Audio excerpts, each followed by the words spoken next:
Zorba the Greek begins with an unnamed bookish narrator traveling to Crete, intending to reopen a neglected lignite mine and escape the abstractions of intellectual life through practical experience. At the port, he meets Alexis Zorba, an older, exuberant laborer whose vitality, storytelling, and appetite for life immediately contrast with the narrator's reserved philosophical nature. Impressed by Zorba's energy, the narrator hires him as foreman, beginning a partnership that becomes both a business venture and a spiritual education.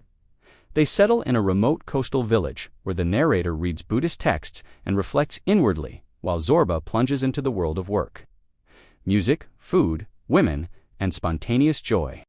Zorba treats every task, cooking, dancing, negotiating, mining as an art, insisting that life must be lived with the whole body rather than merely thought about. The narrator observes village life with anthropological detachment.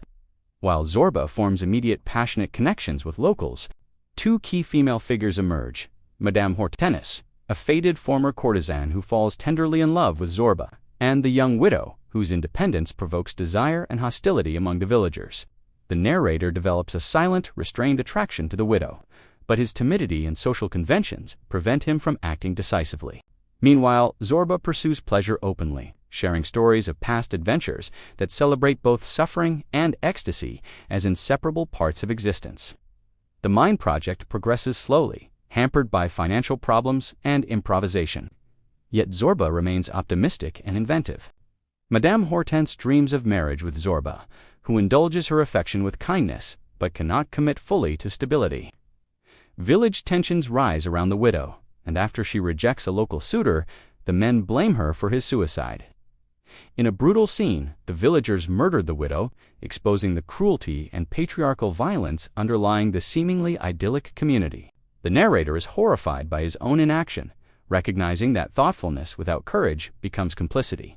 Soon after, Madame Hortense falls ill and dies, leaving Zorba genuinely grief-stricken despite his outward bravado.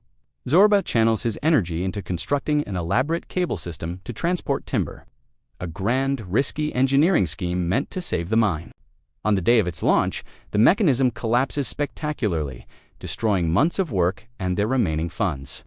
Instead of despairing, Zorba laughs at the disaster, treating failure as another dance with fate. Freed from obligations, he teaches the narrator to dance on the beach, a spontaneous celebration of life's absurdity. The narrator realizes Zorba has given him something books never could have: visceral understanding of freedom, passion, and acceptance.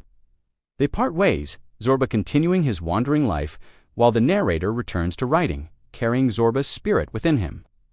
The novel ends with the narrator remembering Zorba fondly, recognizing him as the embodiment of lived wisdom and untamed humanity. Please like, comment, share, and subscribe for more videos.